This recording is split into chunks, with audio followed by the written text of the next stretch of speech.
National public ನ್ಯೂಸ್ಗೆ ಸ್ವಾಗತ. ಶ್ರೀ ಕ್ಷೇತ್ರ ಧರ್ಮಸ್ಥಳ ಯೋಜನೆಯಿಂದ ಕಲಬುರಗಿ ಜಿಲ್ಲೆಯ ಜೇವರ್ಗಿ ತಾಲೂಕಿನ ಬೀಳ್ವಾರ ವಲಯದ ನಂದಿಹಳ್ಳಿ ಗ್ರಾಮದಲ್ಲಿ ಫಲಾನುಭವಿಗಳಿಗೆ ವಾತ್ಸಲ್ಯ ಮನೆ ಹಸ್ತಾಂತರ ಕಾರ್ಯಕ್ರಮ ನಡೆಯಿತು. ನಿರ್ಗತಿಕರಿಗೆ ಉತ್ತಮ ಜೀವನ ನಡೆಸಲು ಮಾಶಾಸನ ಹಾಗೂ ಸೂಕ್ತ ಸೌಲಭ್ಯಗಳ ಜೊತೆಗೆ ವಾತ್ಸಲ್ಯ ಮನೆ ಕಟ್ಟಿಸಿಕೊಡುವ ಈ ಯೋಜನೆಯ ಕುರಿತು ಯೋಜನಾಧಿಕಾರಿ ಶ್ರೀ ದಿನೇಶ್ ರವರು ವಿವರವಾಗಿ ತಿಳಿಸಿದರು.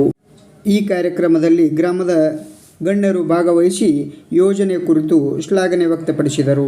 ಯೋಜನೆ ವಾತ್ಸಲ್ಯ ಮನೆ ನಿರ್ಮಾಣ ಮಾಡಿಕೊಡುವಂಥದ್ದು ಅಂದರೆ ನಾವು ಸಮಾಜದಲ್ಲಿರುವಂತಹ ಕಷ್ಟದಲ್ಲಿರುವಂತಹ ಸದಸ್ಯರನ್ನು ಗುರುತಿಸಿ ಅವರಿಗೆ ಮಾಸಾಶನ ಕೊಡುವಂಥದ್ದು, ತಿಂಗಳಿಗೆ 1,000 ಮಾಸಾಶನ ಕೊಡುವಂಥದ್ದು, ಹಾಗೆ ಅವರಿಗೆ ಬಟ್ಟೆ ಬರೆಗಳನ್ನು, ಪಾತ್ರೆ ಹೊದಿಕೆಗಳನ್ನು ಕೊಡುವಂಥದ್ದು, ಅವರ ಯೋಗಕ್ಷೇಮ ವಿಚಾರಿಸುವಂಥದ್ದು.